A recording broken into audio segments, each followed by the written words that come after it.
യുഎസിന്റെ വെടിനിർത്തൽ ഉപാധികൾ തള്ളിയ ഇറാൻ യുദ്ധം അവസാനിപ്പിക്കുന്നതിന് 5 ഉപാധികൾ മുന്നോട്ട് വെച്ചു.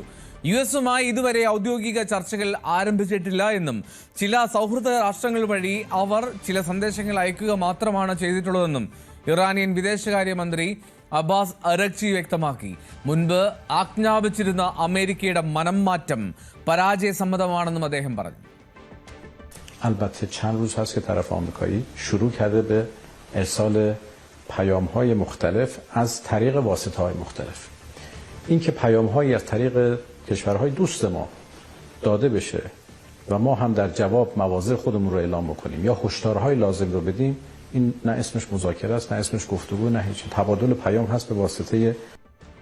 അതേസമയം ഇറാനിയൻ നേതാക്കൾ തങ്ങളുമായി ചർച്ചകൾ നടത്തുന്നുണ്ടെന്നും ജനരോഷം ഭയന്ന് അത് പരസ്യമായി സമ്മതിക്കാത്തതാണ് എന്നും US പ്രസിഡന്റ് ഡൊണാൾഡ് ട്രംപ് അവകാശപ്പെട്ടു. ഇറാൻ നിരുപാധികം പരാജയം സമ്മതിച്ചില്ലെങ്കിൽ മുൻപത്തേക്കാൾ ശക്തമായ തിരിച്ചടി നൽകുമെന്നാണ് white house press secretary Caroline Leavitt വ്യക്തമാക്കിയത്.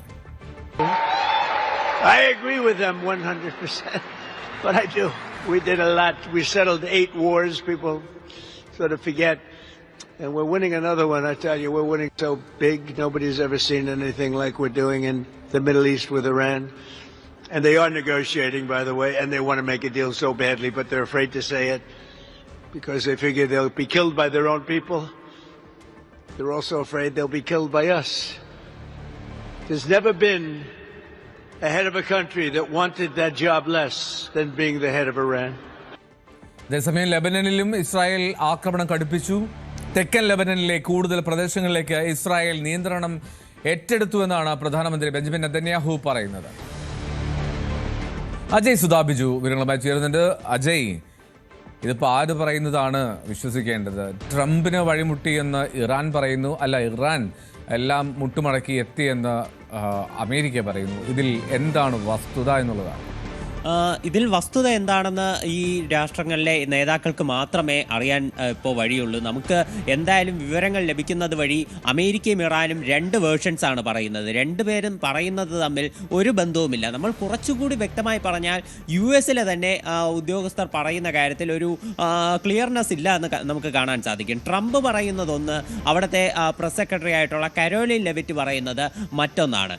ഇപ്പോൾ ട്രംപ് പറയുന്നത് ഇറാൻ അവർ ചർച്ചകൾ നടത്തുന്നുണ്ട്, അവർ ഇപ്പോൾ ഞങ്ങളുമായിട്ട് നിരന്തരം ചർച്ചകൾ നടത്തുന്നു, അവർക്ക് ചർച്ചകൾ നടത്താൻ വളരെയധികം വ്യഗ്രത കൊള്ളുകയാണ്, പരാജയം മുന്നിൽ കണ്ടുകൊണ്ടാണ് ഇത്തരം ചർച്ചകൾ നടത്തുന്നത്, എന്നാൽ അവർ അത് പരസ്യമായി സമ്മതിക്കാത്തതാണ്. പരസ്യമായി സമ്മതിച്ചാൽ ചിലപ്പോൾ അവർ അവരുടെ രാജ്യത്ത് തന്നെ ജനങ്ങളുടെ രോക്ഷത്തിന് വിധേയമായേക്കാം, അല്ലെങ്കിൽ ഞങ്ങളാൽ തന്നെ കൊല്ലപ്പെടും എന്നുള്ള ഭയം അവർക്കുണ്ട് എന്നെല്ലാം ട്രംപ് പറയുന്നുണ്ട്. അതുപോലെ തന്നെ അദ്ദേഹം കഴിഞ്ഞ ദിവസം വ്യക്തമാക്കിയ കാര്യമാണ് ഹോർമുസ് കടലിടുക്കിൻ്റെ നിയന്ത്രണം US-ഉം ഇറാനും രണ്ടുപേരും സംയുക്തമായി നിർവഹിക്കും എന്നെല്ലാം ട്രംപ് പറഞ്ഞിരുന്നു. എന്നാൽ കാരോലിൻ ലെവിറ്റ് പറയുന്നത് ഈ ഉടൻ തന്നെ നിരുപാധികം കീഴടങ്ങിയില്ലെങ്കിൽ പരാജയം സംബന്ധിച്ച് കീഴടങ്ങണം. അങ്ങനെ കീഴടങ്ങാത്ത പക്ഷം അമേരിക്ക ഇതുവരെ ഉള്ളതിൻ്റെ അപ്പുറം, ഇതുവരെ കാണാത്ത രീതിയിലെ വലിയ ആക്രമണം ഇറാനുമേൽ അഴിച്ചുവിടുമെന്നാണ് കാരോലിൻ ലെവിറ്റ് പറയുന്നത്. അങ്ങനെ ചർച്ചകൾക്ക് വഴങ്ങി മുന്നോട്ട് വരുന്ന ഒരു രാജ്യമാണെങ്കിൽ എന്തിനാണ് അവർക്ക് മേൽ ഇത്ര ആക്രമണം നടത്തുമെന്നൊരു മുന്നറിയിപ്പ് നൽകുന്നത്? ഈ പരാജയം സംബന്ധിച്ച് കീഴടങ്ങണം എന്നുള്ള ആവശ്യം ഉന്നയിക്കുന്നത് എന്നുള്ളതും പ്രസക്തമായ ഒരു ചോദ്യമാണ്. ഇത്തരത്തിൽ 2 തരത്തിൽ 2 ധ്രുവങ്ങളിൽ നിൽക്കുന്ന പരാമർശങ്ങളാണ് അമേരിക്കയിൽ നിന്നുണ്ടാകുന്നത്. ഇതിനിടെ ഇറാൻ അമേരിക്ക ആദ്യം മുന്നോട്ട് വെച്ച 15 നിർദ്ദേശങ്ങൾ അത് തള്ളിക്കളഞ്ഞ് ഇറാൻ ഒരു യുദ്ധം അവസാനിപ്പിക്കാൻ വേണ്ടി 5 ഉപാധികൾ മുന്നോട്ട് വെച്ചിട്ടുണ്ട്.